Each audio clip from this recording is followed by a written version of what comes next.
Assalamualaikum warahmatullahi wabarakatuh.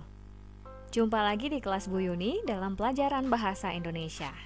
Dalam video kali ini kita akan membahas tentang kaidah kebahasaan teks pidato persuasif.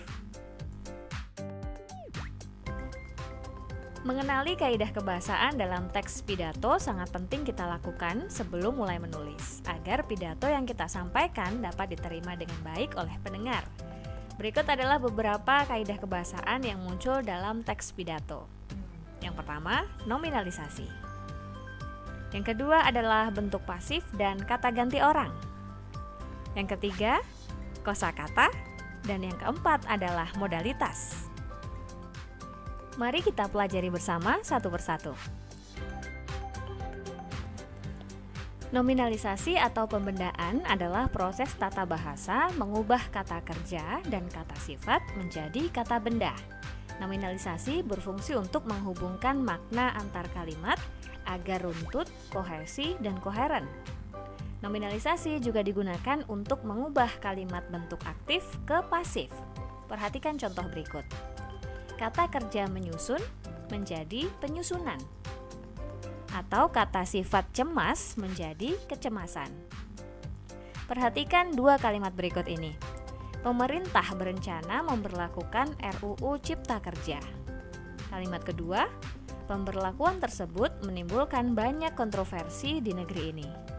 Kalimat 1 dan 2 saling berhubungan dan dihubungkan oleh kata memberlakukan pemberlakuan. Bentuk pasif dan kata ganti orang.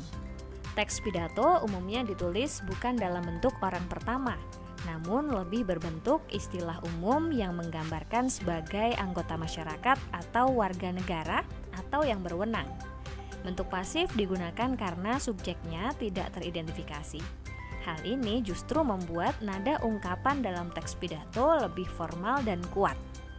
Penulis berbicara secara persuasif tentang orang, tempat, maupun hal yang sudah ada dalam teks, misalnya dia, mereka, bangsa Indonesia, dan warga negara.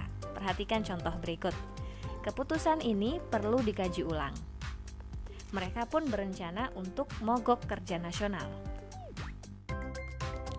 Kaidah kebahasaan berikutnya adalah kosakata.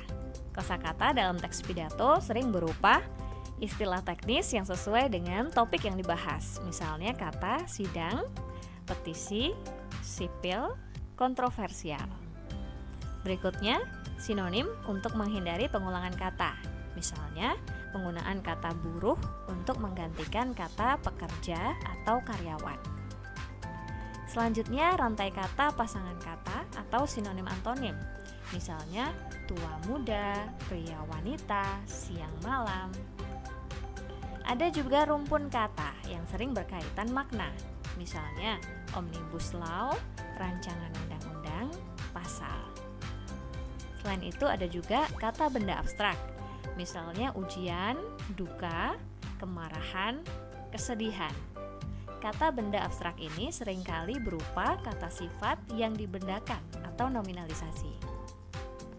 Selanjutnya adalah kata emotif yang melibatkan perasaan pendengar.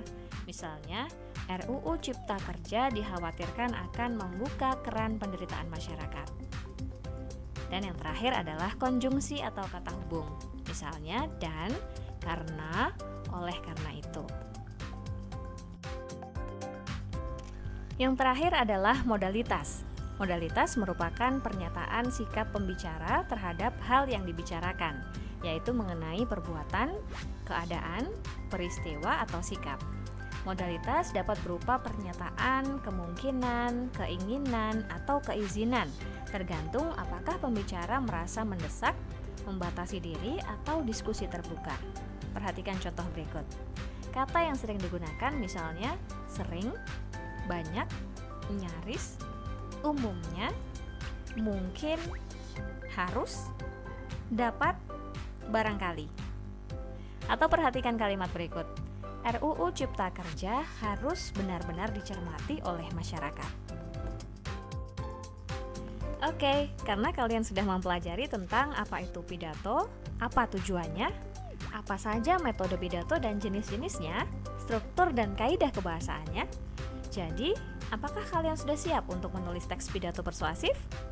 Di video berikutnya ya.